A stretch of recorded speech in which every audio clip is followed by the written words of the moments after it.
interactive sessions. Good afternoon, everyone. I'm pleased to welcome you all at this important business session and webinar on trade and investment opportunities between India and West Africa, organized on the sidelines of Indo-Africa e-exhibition virtual sourcing show, which will be continued from 1st of September, that is today, till 3rd September. Friends, today's session has been organized by Federation of Indian Export Organizations and Apex Trade Promotion Body of India with the active support of our Indian missions and embassies. The key objective of today's business session is to understand various business opportunities in the prevailing economic environment and roadmap and strategies to be followed by the Indian companies to enhance our trade and economic ties with West African nations. We have pleasure and privilege to have with us eminent speakers and panelists for today's session. We have with us His Excellency Mr. Y.S. Thangal, Ambassador of India to Cote d'Ivoire, His Excellency Mr. Sugandh Rajaram, High Commissioner of India to Ghana. From the Federation side, we have Mr. Khalid Khan, Chairman, FIO Western Region. For the information of the dignitaries present, I would just like to mention that this session is going live and being seen by more than 600 participants, both from India as well as Africa. May I now request Mr. Khalid Khan, Chairman, FIO Western Region, for his welcome remarks, please. Very good evening to all the Indian delegates and very good afternoon to everybody on the Africa side. Shri Y.K. Silas Thangal, Ambassador of India to Cote d'Ivoire. Shri Sugandh Rajaram, High Commissioner of India to Ghana. Exporters from India, delegates from Africa, ladies and gentlemen. On the behalf of Federation of Indian Export Organization, I extend a very warm welcome to all of you at this technical session on trade and investment opportunities between India and West Africa, being organized by Federation of Indian Export Organization on the sidelines of Indo-Africa e-exhibition. It's a very new initiative that we have taken at FIO, and the result that I was asking my colleagues at FIO say it's been very good since morning, and it's the first few hours of exhibition. So I'm really proud of FIO. At the outset, let me begin with expressing my gratitude to His Excellency Shri Y.K. Silas Thangal, Ambassador of India, Cote d'Ivoire, and His Excellency Shri Sugandh Rajaram, High Commissioner of India to Ghana, for gracing the occasion with their presence. I wish to convey my sincere appreciation for the efforts of our embassies in Cote d'Ivoire and our High Commission in Ghana for their support to FIO in making this virtual event a reality. Friends, I would like to share a quote by Pliny the Elder, a Roman writer, who said that out of Africa, always something new. I can't help but agree more to this quote, as my experience tells me that whenever you visit Africa, you discover something completely new, be it the cultural experience, the marvelous geology, the fantastic people, or the exquisite cuisines. There's always something new in Africa to discover and experience. And this has also been my practical experience because I have been to Africa many times.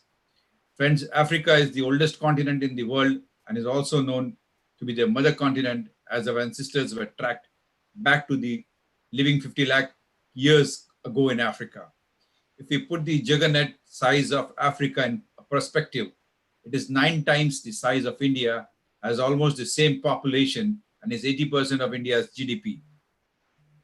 Africa is made up of 54 countries, out of which 40 countries are witnessing recovery in the economies. I see an immense potential in Africa, and as an Indian, I feel we are more connected to Africans as our cultural values are very similar. We both have a largely informal culture and also share a pre-colonial past. People in Africa value relations very strongly, so do we. West Africa, comprising 15 members of Economic Community of West African States, called as ECOWAS, and Mauritania, is the largest region in Africa with highest number of countries, and is a region enriched with vast amount of mineral resources, and is among the fastest growing regions in African continent. The region accounts for 25% of total GDP of Africa. Major mineral resources available in the region includes gold, clay, cement, limestone, crude petroleum, bauxite, diamond, manganese, natural gas, aluminium, iron ore, steel, uranium, etc. The macroeconomic performance of the region has been good, with many West African economies witnessing high growth rates. West African countries have started various reforms in recent years by making starting of business easier and less costly. Traditionally, Indian investments in Africa, both public and private, remain limited to Eastern and Southern African countries, mainly due to its geographical proximity and high number of Indian diaspora in these countries. However, in the last decade, Indian investments in Africa have expanded considerably, both in geographical spread and in the coverage of various sectors. West African region has emerged as an important partner for India, both as export market and as import source. This is reflected by the synergy in our bilateral trade relations. India's export to the region amounted to US $7.90 billion, and imports from the region amounted to US $16.10 billion in 2019. Over the year, the export to the region has seen continuous growth. However, despite efforts to boost bilateral relations, India's share in the global imports of the ECOWAS region remains around 7%. This although shows and encourages us that Indian products are in demand in Africa, but it also suggests that there lies an immense unexplored potential for Indian products. India's top exports to the region are electrical machinery and equipment, mechanical appliances, cereals, pharmaceutical products, cotton, plastics and articles, etc. Friends, I'm sure the virtual expos initiated by the FIO for Africa region with focus sectors like food and agri sector, building and construction sector, pharmaceutical and healthcare sector will develop an active partnership with the African countries. I'm glad to announce here again that large number of African buyers in the focus sectors are attending this expo and have scheduled one-to-one B2B meets. I also must again thank all our Indian missions and embassies for the kind support. With these words, I would like to thank you all for joining us today in this session and looking forward to hearing the valuable insights from our dignitaries present. I'm sure the information will benefit Indian and African delegates in further cementing our bilateral trade. Thank you very much. Thank you, sir. Thank you very much for sharing your thoughts and giving us your details. Friends, we are in fact very honored and privileged to have with us His Excellencies from Cote d'Ivoire and High Commission in Ghana. May I now request His Excellency Mr. Y.K. Telas Thangal, Ambassador of India to Cote d'Ivoire, for his keynote address, please. Hello, good morning. Can you hear me? Yes, sir. Okay. Namaskar, Assalamu alaikum, and good morning to you all. Good morning from us, but good afternoon to you all. Very, very happy to be connected with all of you during this new normal situation that we are in. Friends, COVID-19, of course, is one of the biggest challenges mankind has ever faced on the global scale, at least in our lifetime. With no vaccine or treatment currently available, it looks like that we all have to still learn more about this invisible virus which is creating havoc in our life. In this context, I would like to thank FIO for bringing all of us together to discuss and take forward our cooperation on top of this COVID-19. Dear colleagues, even during unprecedented human existential crisis, trade and commerce must continue to flow in order to save not only our livelihood, but life itself. No doubt, it is going to be not easy, but together we can find a way out is what I'm confident.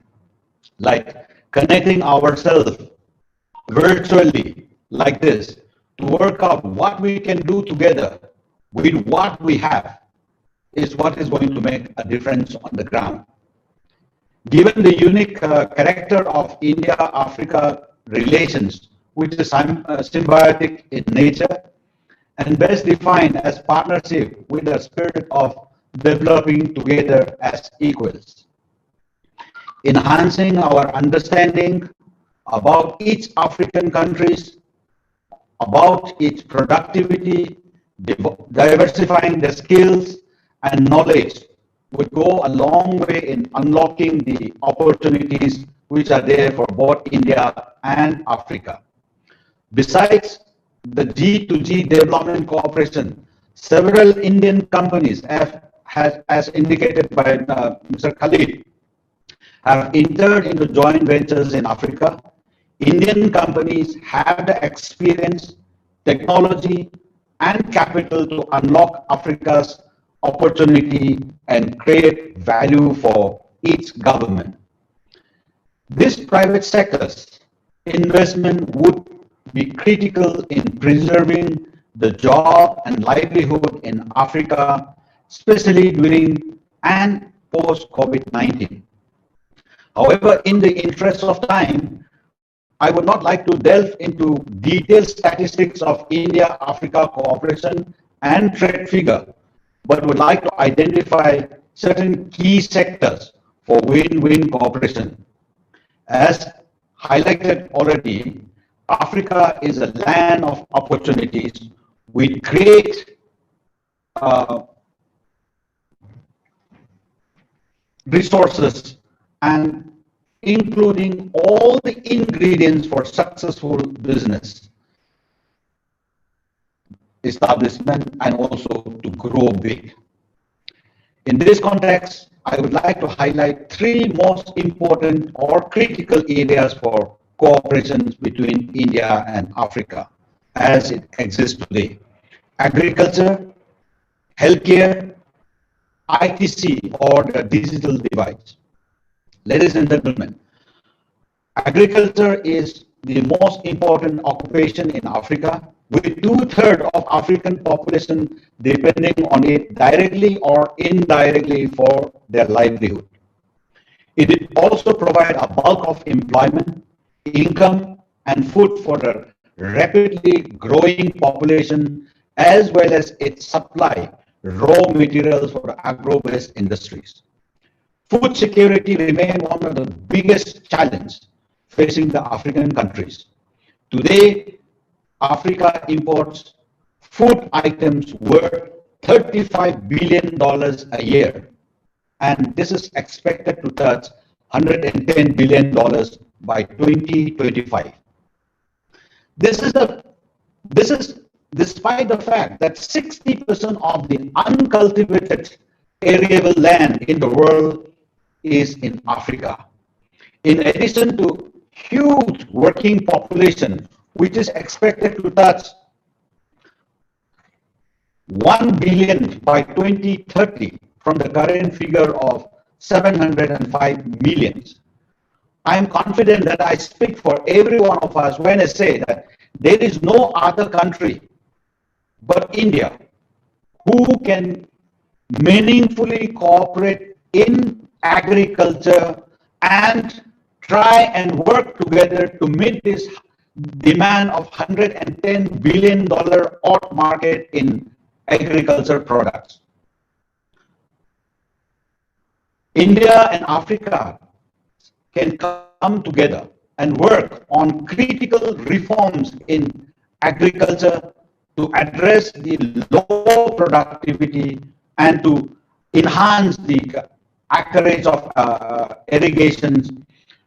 Like low production in Africa could be due to small holdings of lands, lack of technology inputs, low fertilizers, poor quality seeds, and mechanization of farm. In all this, Indian companies and India has huge capacity to extend the cooperation and take forward this critical area of economy for win-win cooperation. Next comes health sector. India and Africa have fruitful partnership in the field of health. India has been a source for reliable quality medicine and vaccines at affordable cost for a large part of Africa. The cooperation in the field of healthcare has contributed significantly towards Africa's effort to achieve Millennium Development Goals in the area of combating HIV/AIDS, malaria, and other diseases, and also reduce child mortality. Telemedicine is another major initiative for cooperation in health sector with the sole objective of extending facilities for high-level expert consultation by Africans, patients and doctors with top-level Indian medical practitioners and hospitals. This initiative is even more important and relevant in this present context. Thus, cooperation between India and Africa in the field of healthcare and pharmaceutical must further intensify and carry forward with great vigor. Like, for example, talking about Cote d'Ivoire, Indian pharmaceutical companies enjoy lion's shares in the local market, but with a huge potential to expand. And healthcare, talking about healthcare, yes, normal tourism to India is illogic considering the wide geographical distances and also non-availability of direct flight. But medical tourism from this part of the world to India has been increasing. Of course, this has been arrested because of the COVID-19 right now. So this is another area where we can meaningfully cooperate. Third comes the ITC or digital divide. Ladies and gentlemen, information is a major development resources, just like human resources, natural resources, and financial resources. The world is moving rapidly towards knowledge-based economy and information societies driven by the developments in information technology applications. Information technology and telecommunication innovations presents opportunities for leapfrog strategies that would accelerate the development of the entire continent and have a meaningful cooperation between India and Africa, as there are great complementarities even in this field. Of course, from the Indian government perspective, India has launched the second phase of the Pan-Africa E-Network project, which is, we call it the E-Vidya Bharati and E-Arogya Bharati network, which is going to benefit the entire Africa, not only West Africa. So, in this three field, I think presents one of the biggest chunk of our complementarities where we can have a great cooperation.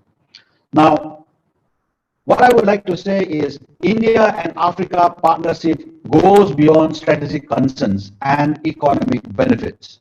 As pointed out by Khalid Bhai, that our relation has been long-standing with appreciations of one another's cultural ethos and liking for one another. Same is with our technology. Our technology is compatible. Our costs are more cost effective than any other products from other parts of the world. But what we need to do is we have to come together and work together. And in this regard, I would like to leave few suggestions for our Indian companies and entrepreneurs who are looking to enter Africa. Generally, as an Indian or entrepreneurs, we tend to look Africa as one. But as pointed out by Khalid Bhai, Africa is a continent of 54 countries with specialities, with weakness and strengths of its own. So we need to understand this and treat each country as a unique thing, and also develop our strategy of coming into each country depending on individual potentials and experiences. Like, for example, if you are a successful businessman in Kenya, that strategy may not necessarily work in Cote d'Ivoire because it is culturally different. Yes, it is an African country, but it's culturally different and way of working is different. So we need to understand these differences between countries. But also, as I said, Africa is a continent of opportunities, great opportunities, and there is a great scope for building your business and growing to multiple times. But along with it comes higher risk. So one needs to be prepared to take risk if you are going to do big in Africa. Without this, then I don't think we will go very far. Thirdly, most of the Indian business as of now in Africa, even in Cote d'Ivoire, mostly they are all traders. They import, export. Uh, there are few industrialists as well, entrepreneurs as well, who have set up their things. But what we need to do is Indian business must devise a plan in such a way that there is increasing local value additions in the entire process. By doing so, I think we will not only grow and innovate according to the local tastes, but also will give you that integrity or integration in and assimilation into the local society for you to become a real symbiotic company, Indian company, yet African's innovation, yet Africa in nature. So this incremental local value addition would play another big role in doing so, in growing your business. Thirdly, one most important issue, like all disaster or natural calamities, normally takes away the very essence of life from people. But response by the government, response by the companies, response by the organization to this kind of disaster like COVID-19 often tends to take away human dignity, the most important pillar of life.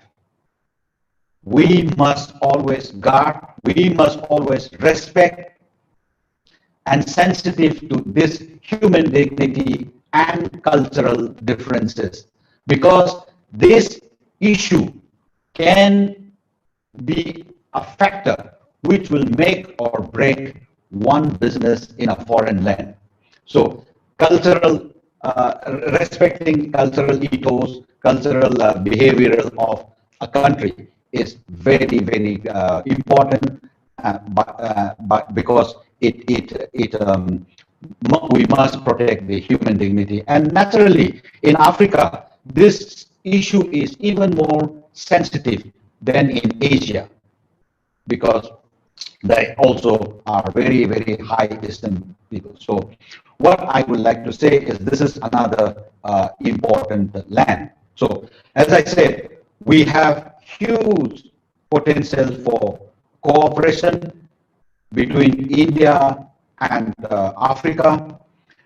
And with this cooperation, I am sure that India and Africa can come together to set up a vibrant agriculture sector and build information society and cooperate for win-win cooperation between India and Africa. So with these few words, I would like to say thank you, Fio, for bringing all of us together. I know I have worked very closely with Fio during my time in China as well. So keep it up, and I hope all of you will also plan to have delegations or participate, encourage your members to participate in events that the embassy organizes here in this part of the world. We do, we remain very active, but of course, because of this COVID now, we are also slightly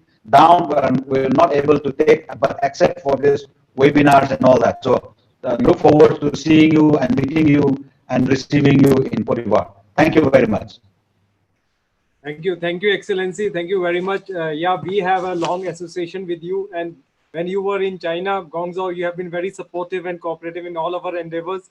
We have seen, virtually seen you working proactively for the promotion of trade. We are very thankful to you for your presence and your piece of advice, as well as the suggestions which you have told and in fact suggested for the Indian companies is well appreciated. I'm sure the number of people who are watching today this webinar and which will continue to run during the session will be very helpful and beneficial to the Indian companies.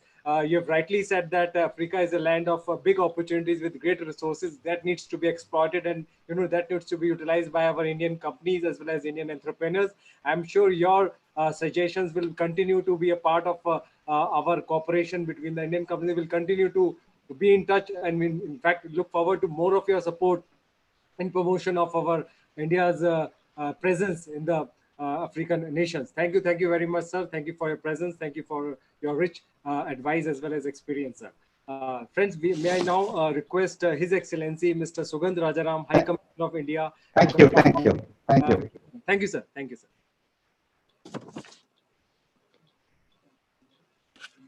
Sir, sir, please unmute yourself, sir. Sir, you have kept yourself muted, sir. Please unmute.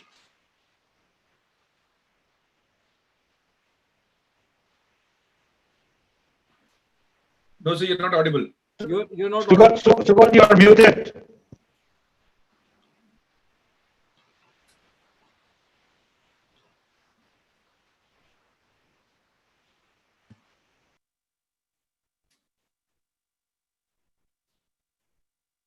Sugandh, sir, you need to unmute yourself. Sugandh sir is already unmuted, but I think he need a mic. Oh, He need a mic because I think he has audio issue. His mic is unmute. Can you check now? Yeah. Okay, sorry. So, Namaskar once again, and I would like to thank and compliment FIO for organizing the Indo-Africa exhibitions, particularly during these pandemic times when we cannot meet physically, the business stakeholders cannot interact with each other physically.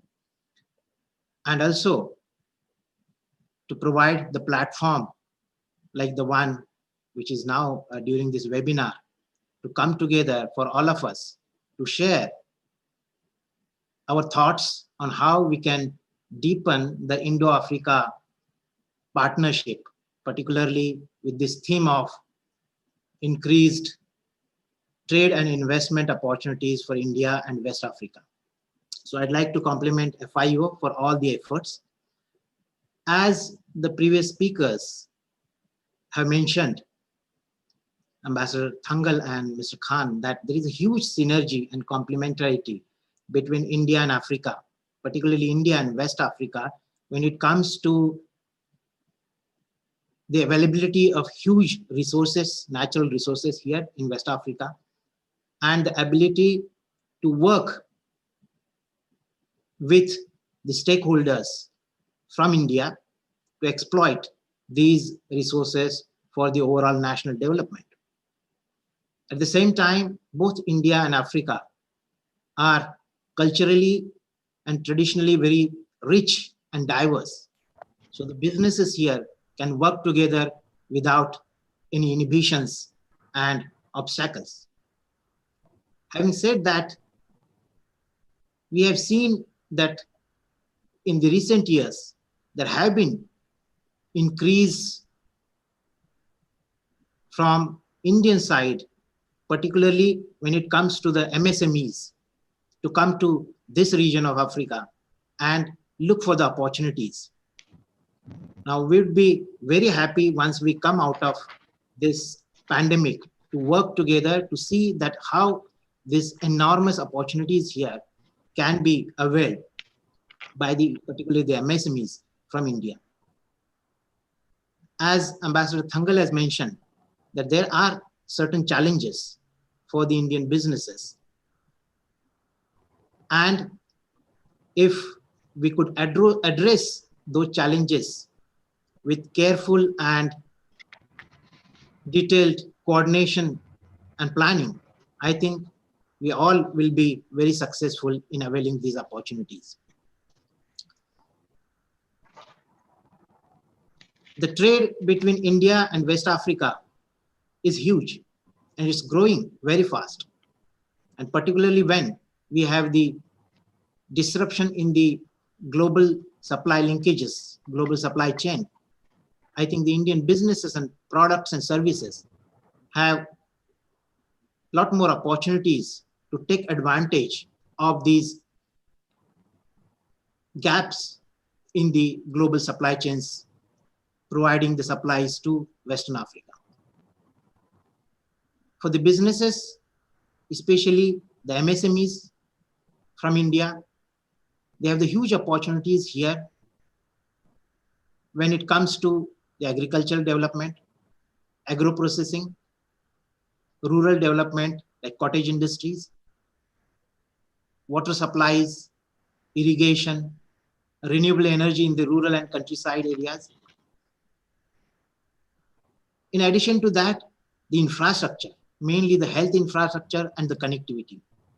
These are the areas where the SMEs from India could meaningfully contribute and do business in Western Africa.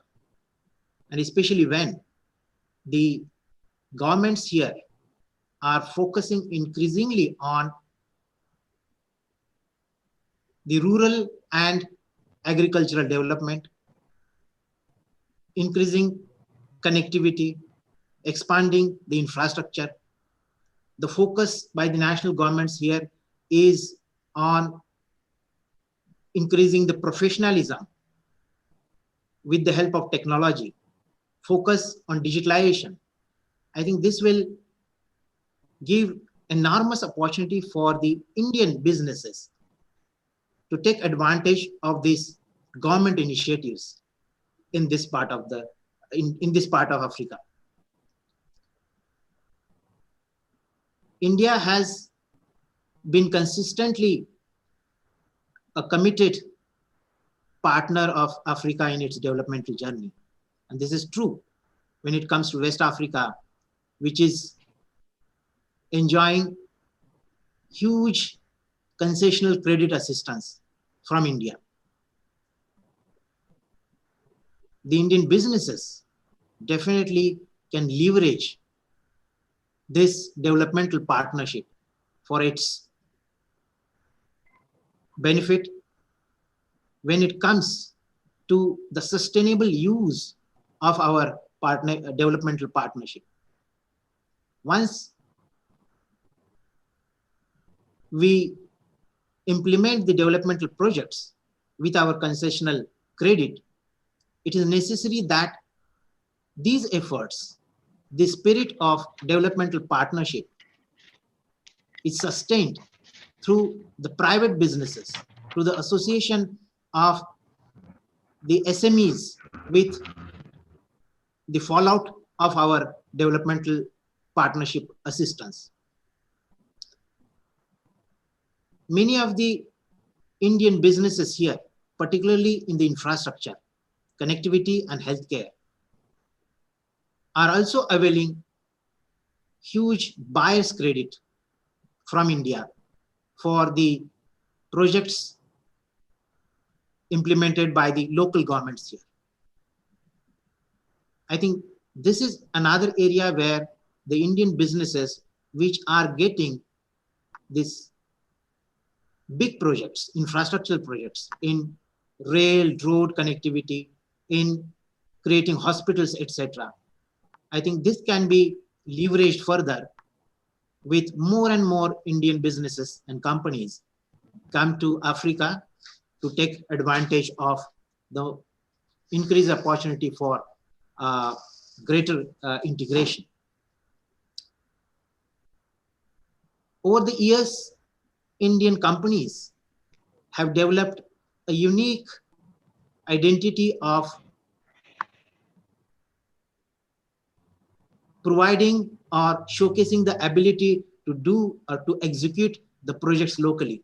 This is not a mean achievement because there will be very few businesses or companies worldwide who have got such a successful project executional abilities in Africa. I think this can also be leveraged further with more and more companies from India can enter into these sectors of infrastructural development in Africa, particularly in West Africa, where the focus by the national governments is on the greater infrastructural creation. Very recently, the African Continental Free Trade Area has been unveiled. This FTA is huge. I think this is one of the biggest free trade markets in the world with 1.2 billion population and close to $2.5 trillion kind of a market or economy. I think this is a great opportunity for the Indian businesses. When they establish their presence here, they can well connected, they can get entrenched, they can get the opportunities in this huge market for them. There are challenges, as Ambassador Thangal has mentioned, and with careful and better coordination, the Indian businesses can overcome these challenges. The challenges are particularly coming out of the local traditions, local habits, local attitudes and approaches. I think since Indian businesses are used to deal with such cultural, habitual or attitudinal challenges in India itself, doing business in various parts of diverse regions of India, I think it would not be difficult for the Indian businesses to adapt to such kind of necessary changes in its business work culture and business attitude when they go to different parts of Africa. There could be challenges with regard to getting necessary resources here, particularly the land. So land acquisition because of the traditional ownership of the land. There could be challenges with regard to the supply of appropriately skilled workforce. There could be challenges with regard to the market access because of the local variations which are leading to difference in converting the potential market to the concrete market opportunity. So there could be limitations with regard to that. But all this could be overcome easily when the Indian businesses plan their businesses here, or the work plan when they enter into this region. The Indian missions here in West Africa work very closely with the businesses both from India and locally. And we all are committed to increase the market access for the Indian products and services in Africa, particularly in West Africa, and to see that the Indian businesses, especially the MSMEs, avail the enormous opportunities to invest in this part of Africa. In the days to come, particularly once we get out of this pandemic, we look forward to further and deeper this engagement. I think as the previous speakers have rightly mentioned, particularly Ambassador Thangal and Mr. Khan, that we have huge complementaries and huge synergy. We need to focus on how now we can work on concrete strategies to do business on a more pragmatic way where we can really convert these synergies, these opportunities and complementaries into concrete benefits for the both India and Africa. I think this will be our lasting contribution when we think or when we strategize to deepen our engagement with Africa. Thank you. Dhanyawad.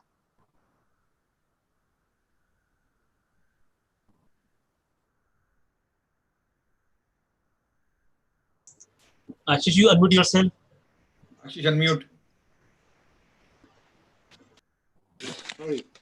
Thank you, Excellency. Thank you very much for sharing your valuable insights, particularly the challenges that are there that needs to be focused on, and your particular suggestions that it can be really be overcome by strategic business planning. I'm sure Indian companies are used to working with the African nations, and they very well understand, and they would obviously be taking care of that. And with the support of the Indian nations, they will be working more deeply with the counterpart in African nation. In fact, I would like to mention that I have personally visited Ghana once, and in fact, FIU has also organized a focused trade event in Ghana, and we I must apprise that the Ghana companies are really appreciative of the Indian products, and they look forward to Indian products with much acceptability. And with you being there, we can also continue our endeavor and can do more focused activities and trade promotion events. And I'm sure the current virtual event, which is being planned with this focus only, will be continuing in a more focused sectors based upon the feedback of the companies as well as feedback of the missions. Uh, just for the information, Dr. Shirkar would not be able to join because some other meeting has come up. So we would have to conclude the session. Before we conclude the session, I would just request our panelists as well as experts, Excellency, to just say a few last word for the large number of the audience who is viewing this live session. I would request Ambassador Thangal Saab to just say a few words before we conclude. Thereafter, Mr. Sugand and Mr. Khalid Khan. Okay. Thank you, Assis. Let me just focus on now on the Cote d'Ivoire, as I am based in Cote d'Ivoire. Now, as Cote d'Ivoire, this is a country where agriculture is fairly in advanced stage, because even though there are huge natural resources, including oil, diamonds, and gold, and all that kind of like any other African countries, mining industry is not really in flourishing here. But the main foreign exchange earner is agriculture products. Like it is the largest producer of cocoa, cashew, and also largest producer, I mean, exporter. Now, India used to be the biggest importer of cashew from this region. Now we have lost out to uh, Vietnam, unfortunately.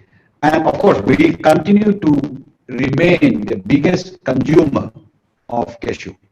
So this is a huge area of uh, complementarity. This is the biggest producer. We are the biggest processor and consumer. Now, what better partners can you find? But unfortunately, we are losing it out because we have not come together. Even Indian businessmen have not come together. All the business, Indian business comes here for buying cashew and cut one another's leg and all that kind of stuff. So we are losing out not to the big competitors, but to a country like Vietnam. So this is really sad. So likewise, I would also like to, I don't know how safe or all these things, but I have taken it up this with the Ministry of Commerce also. There is one particular issue where the businessmen out here in Cote d'Ivoire is facing in trading or in doing business with India. Traditional importers from India is migrating from India to other parts because of one government policy, which I have taken it up with this thing. I don't know whether all of you have heard about this ICE Gate. ICE Gate website of custom is creating a lot of problems. And I think our businessmen, our exporters needs to see how we can be, try and resolve. But of course, this is not bad. IceGate itself is not bad, but it is towards transparency. But I think IceGate is, according to the businessmen, I think it is more transparent than what it is required. So this is hurting because India, Cote d'Ivoire, bilateral trade crossed 1.1 billion dollars, which has now dropped back to 800 odd millions. And only in rice, because this country imports about 3 to 400 million worth rice, non-basmati rice. And only in cereal, export from India dropped by $60 million. I think we need to check on this one. We need to check on this. Yes, it must be this thing. So one way of doing business is overcoming the challenges is also to tap the Indian businessmen who are locally based here, like the NRIs. Now, our Indian businessmen from India normally sees them as their competitors. That is where we go wrong. So, because if you tapped in the resource of this NRI who are already based here for 30 years, 40 years, they may be a competitor, but if you can work out a place where both of you can cooperate, I think it's they have much more skill or much more tolerability to overcome the local challenges in terms of language, in terms of culture, in terms of doing business. So I think we should try and tap this Indian businessmen who are already based here for long time. Now, in order to do this one, even if because because as we have increased the business between India and Cote d'Ivoire, now in order to have more trust amongst the Indian or to tap Indian business as such, there was no chamber of commerce and all that kind of stuff. So embassy has brought together few like-minded Indian companies or Indian business who are doing well here to form Indian Chamber of Commerce and Industry here in Cote d'Ivoire. Now they are active, they are functioning. I've been trying to encourage them. So even if you don't trust one individual, I think Indian business can tap the Indian Chamber of Commerce and Industry in Cote d'Ivoire because they would be able to suggest, they will be able to find and work out kind of thing, even in terms of arbitration, even if there is a commercial dispute, in terms of arbitrating, in terms of finding amicable solutions. I think Indian people who are based here for many years, for say 40 years, 30 years, they would be a better partner than rather looking for a new one. So entry into any country, entry into any other new places always has a challenge. But I think if you can tap into this one, along with embassy support, I think we would do much better and we can do faster. So this is my another piece of suggestion when it comes down to Cote d'Ivoire. It may not necessarily be true for other countries, as I said, because as I said, because Africa is a 54 countries and each country will have their own speciality. Like only Cote d'Ivoire is an agri-exporting countries, but they are huge importer of food grains, where India has a huge surplus. And unfortunately, our neighbors are taking it over.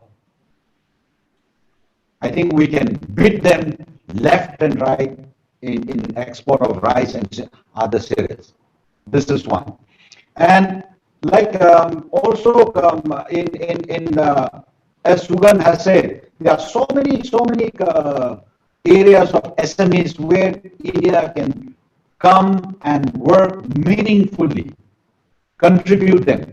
But of course, we have to remember that local value addition to integrate with the market, to have the African taste. Though the Indian product may be Indian, But packaging can become African to attract more. It can go a long way. Only if you package it in Africa, in African style, in African color. These are the small things that can create huge differences. Pharmaceutical is another area. Now, have been trying to work with government and also the uh, Indian companies, but Indian companies are the one who doesn't want to come together here because each one of them feel that they are competitor of one another. They are not looking at the size of the table where they can create bigger cake, but they are just looking at the piece of cake which is already made on the table. They think that if two people come, they will share the cake. So this is where we have to work together and encourage our entrepreneurs and business, whoever is thinking to come to Africa. And, and this country, I tell you, yes, we do have language challenge because it is a French-speaking country, but many business speaks English. No doubt. Yes, speaking French will have great advantage. But I can tell you, country is a country like Ghana, Ghana and Ivory Coast. It's a jewels in the West Africa. I mean, it's a country where for last 10 years, it has grown at 8% on an average. 8%. Only COVID is going to bring down its growth rate. Maybe they are uh, predicting, say, maybe 3% or so this year because of this 2020, because of this COVID. Otherwise, from 2011 to 2019, it grew at an average of 8%. Now, where does this kind of country provide you for your opportunity to grow at this kind of pace? So, huge property, I mean, huge potential. The only thing is we have to get up and come here, see yourself for yourself and work. Otherwise, only trade queries from Embassy of India, give me the list of importers or exporters, that's not going to work. I agree. I agree, Excellency. I agree totally with whatever you say. You have really touched the right chord, I would call it. So by just by getting the list of importers, the trade will not promote. You have rightly said you have to really test the market of your own. You have to take the risk. In fact, you have to take care of the small petty things, which really makes a meaningful difference in terms of the business.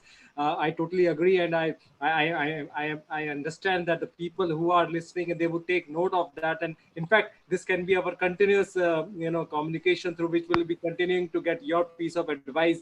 And I must also compliment you for initiating that ICCI. With your efforts, we are very sure that the promotion of exports and trade will really happen between the two countries. We are really very thankful for your proactive actions in terms of the promotion. Uh, uh, thank you very much, Excellency. Thank you. Thank Yeah, you. I would like to just request Thank you. Ambassador Rajaram for his final words. Then I'll request our chairman to conclude the session. Sir, your voice is still unmuted, sir. Can you hear me now? Yeah, yes, sir. Yes, sir. Okay. There is a change of microphones here. So thank you once again. To just sum up what I said earlier, to further deepen the trade and investment partnership between India and West Africa, I think the Indian businesses need to fill in quickly to avail the opportunities which are created by the disruption in the global supply chains, particularly when it comes to West Africa. For the Indian businesses, especially the SMEs, need to look at the opportunities of value addition here, because the focus here, rather the policy focus is on increased value addition. I think the Indian businesses which have this kind of peculiar experience and they have the necessary expertise in this working back home, I think they have greater opportunities to do the local value addition here. Also, there is need to leverage the huge credit assistance that India has been giving to the countries in West Africa. Um, Also, they need to leverage the abilities that the Indian businesses have created here in terms of successful project executions. Um, with the focus on increased or greater industrialization in West Africa by the national governments and the creation of the free trade area, the African continental free trade area, I think the Indian businesses have now a great opportunity to take advantage of the enormous opportunities being created by these two aspects, that is the increased focus on the industrialization locally and the creation of the free trade area. Um, all in all, we see greater opportunities for the Indian businesses here, and I wish the participants in this webinar and the Indo-Africa exhibitions organized by FIO will give um, a better understanding for the stakeholders, the businesses from both the sides, from India and Africa, to avail these opportunities. I wish all the participants and particularly FIO the best for the successful exhibitions here. Thank you. Thank you, Excellency. Thank you very much for again sharing your valuable inputs on some of the issues. We must take care of the concessions being offered by the India to the African companies. We make use of those offers and look for the opportunities in these in the potential sectors. Uh, we are very thankful to the Indian missions for the support for this session, and we expect to receive the continuous support for our future endeavors. Thank you very much, Excellency. May I now request our chairman for your Western region, Mr. Khalid Khan, to just sum up the session, please. Or in case he would like to add something. Yeah. Thank you, Ashish. Thank you, His Excellencies, both of you. It was an amazing interaction. I mean, the knowledge shared by Ambassador Tangal and High Commissioner Sugandh has been excellent. I mean, I have been traveling myself to Africa. I've been to most of the countries in West Africa, except for Cote d'Ivoire. I have always missed the chance of being there. But hopefully now, in the period of Ambassador Tangal, I should be there once the COVID is over, and should surely take the advantage of coming to Cote Ivory d'Ivoire. Coast. Cote d'Ivoire. Cote d'Ivoire, yeah. So I should be there. I mean, we call it, in English, they call it Ivory Coast. Yeah, that's a different thing. Yeah. Cote d'Ivoire is the real French way of saying it. Yeah. And hopefully to be there. I know all the African countries in West Africa, I mean, entire Africa is different. Like how Ambassador Tangal said, if you're a successful businessman in maybe Kenya, you can't replicate the same in any other part of Africa because all the markets are different, all the geographies are different, all the cultures are different. I mean, going to Nigeria and coming to Ghana are two different aspects. Both are English-speaking countries, but when you're in Nigeria and when you're in Ghana, the feeling is totally different. So you're not too far away from there. And Ghana has been a gateway to a lot of West African countries because of the port, and been there for quite a couple of times to Ghana also. I've also seen over a period of time the attitude from the high commissions and the Indian offices, missions abroad have taken a different action because they are more helpful. They have been more, active towards the exporters, and that's a good sign which we are looking at. And I'm sure in the years to come we are going to get a good support from the embassies because all the exporters from India like to have information of the countries. Basically, I mean, they don't have any other source except for the missions. And I'm sure with very active missions like the Ghanaian mission and the Irish, all the missions, I mean, I've been interacting with a lot of missions and we've got real good response. As Ambassador Tangal says, it should not be just the importer's name and address. You should be a part of that country. Also, I mean, go and look at the aspect of how you can grow together. But at times, sir, in some products it is possible, but in some products it is really not possible that you go out there and invest and see like in my case, I'm an engineering exporter. Basically, I mean, I export agricultural diesel engines and engineering equipments from here. So for me, it's basically for Koti Evre, probably my way of business will be to just find a partner there and start a business and then probably go and invest there. I mean, and see how the business is. Sir, you did mention about the cashew. I mean, I'm aware of it since I've been a part of FIO and in the board of FIO. Cashew Export Promotion Council is also our board member. Cashew is an aspect which we have lost out. I mean, there have been a lot of issues with the Cashew Export Promotion Council have been coming up. Unfortunately, the policies by the government of India has not encouraged them. And that's why most of them, my friends have moved to Vietnam from India for processing the cashews. And that's really strange and surprising. We should look into that and we should get the cashew business back to India because it was a real, we are the biggest consumers, as you said. But unfortunately, we are processing it outside India. That's a loss which we are doing. And sir, about the ice gate, I didn't really pick up what exactly is the issue with the ice gate. But if you really write it to us, sir, we will definitely take it up also. And what is the issue? We will mark it up and we'll see why we are losing business because of the ice gate. I mean, ice gate is something which we thought is promoting India's export because we get all the data and all the information at the ice gate. That may be a reason that is not encouraging the importers to maybe some reason. So whatever it is, sir, we assure you, we will also add to your issues with the government and probably find out a way. So my only humble request with you both being here and maybe the other high embassies and high commissions hearing us today, sir, marketing in Africa is not easy. I mean, going to Africa itself is not, the countries are not so easy to go.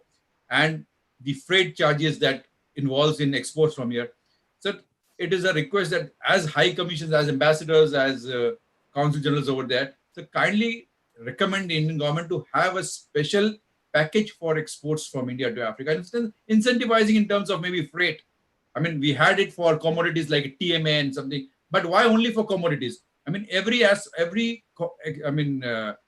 goods have to go from India. It can be engineering, it can be chemical. So if we can get some incentives in terms of the freight subsidy from India to those African countries, so that will be a great relief because 2 or 3% makes a lot of difference actually in business with Africa. So it's my humble request that if you all can get together and just put a request to the government of India and the Ministry of Commerce that if you can get some incentives, that will be great, sir. That's all, sir. And it was really nice knowing to you. I look forward to meet you all in person whenever I'm there and interact with you, sir.